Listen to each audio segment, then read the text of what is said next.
Hello, I'm Svitek, 360 Creative Coach, and in this episode, I want to go over what the real goal for every cinematographer should be.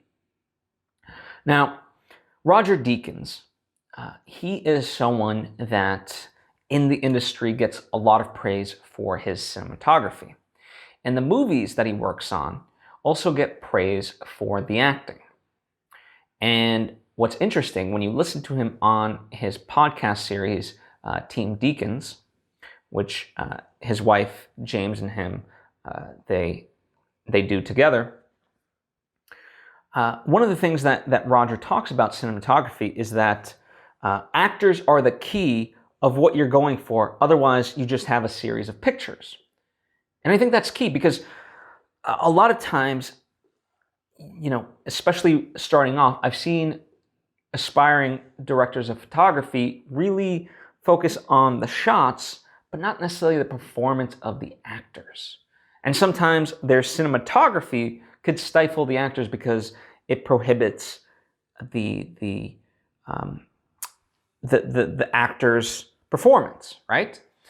And so it's very key when you look at it in this way to make sure that you are actually using cinematography in service of the performance, in service of the actors, in service of the story.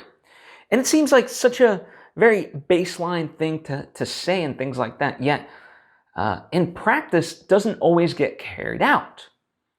And I don't think it's a coincidence that, I'm someone who watches a lot of behind the scenes of films. I'm someone who listens to a lot of podcasts from insiders talking about film, as well as just pundits, for lack of a better word, talking about film. And Roger Deakins is really up there as a god of cinematography.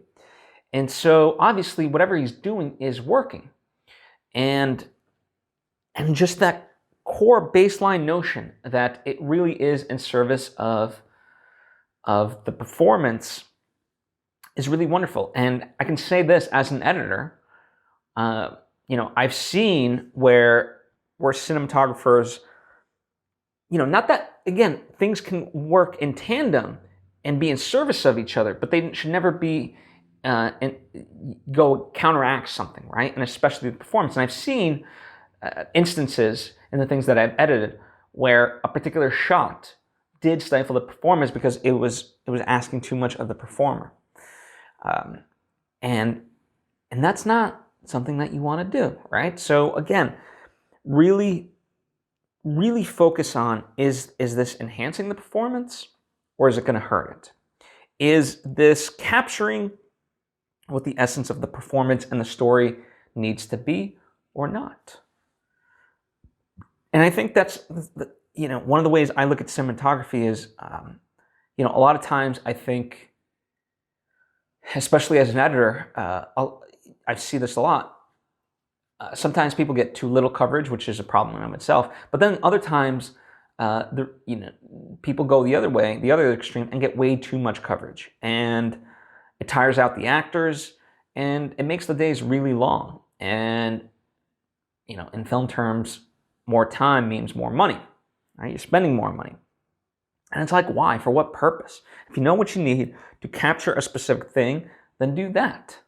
If you know the angle, you know the camera movement, you know how it's going to play in terms of the actor and how you're going to, then do that. Yes, as an editor, I want coverage, but at the same time, I can also recognize the difference between having coverage and like, oh, you just don't know what the movie should ultimately be, so you're just giving out every which angle just for the sake of it.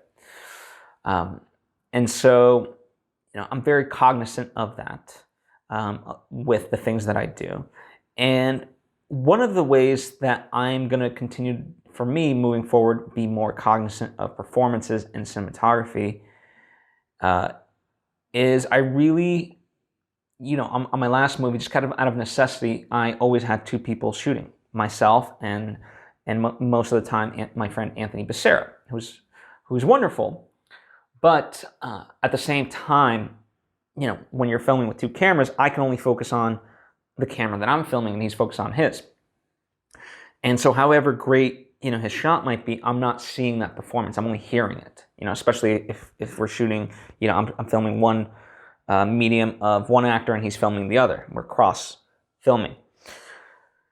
So I've made a decision. I really want to do things more single cam and film it myself.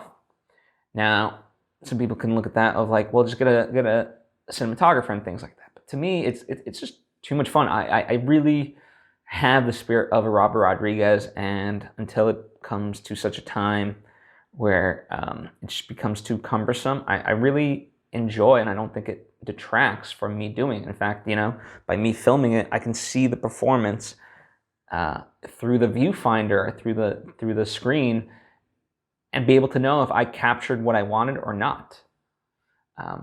And so that was my takeaway in doing my own movie, is like, when I filmed the thing that I needed to film, I got exactly the performance I want. When I got it from the other angle, sometimes there were certain things, mannerisms or reactions that I would have done a little bit differently, but I didn't see them right. Now, of course, you can argue, well, why not just be a director and have a monitor and view it that way? And that's fine, again, sure. But for me, and that's a route that you can take, right? But just, again, always keeping in mind that whatever you're filming, right, the visual aspect serves the performance aspect. But for me, it's just not I don't enjoy that as much, to be honest. So, again, goes back to Robert Rodriguez. I share his spirit of like, it's just too much fun. It's also why I edit my own thing. Like, why not? I mean, part of it is because of the way I shoot, I would be so worried for an editor to just get in there and be like, what the hell did he shoot? How am I supposed to put this together? But in my mind, I know exactly, because I shot it that way, because I know exactly how it's supposed to go in the edit session, right? And so I could just put it all together and be that much faster at it. So, yeah, that's kind of where I'm at with things mentally. But nonetheless, really think about, again, just go back to the key. Actors are the key of what you're going for. Otherwise, you just have a series of pictures. Remember that quote as you continue your filmmaking pursuits. All right?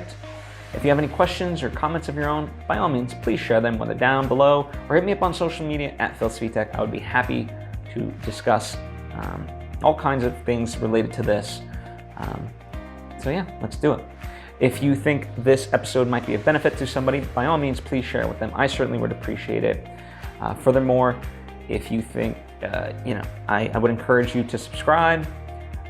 That way you get all the various lessons and episodes that I put out if you haven't already done so. And yeah, that's it. Thank you so much, and I hope to see you next time.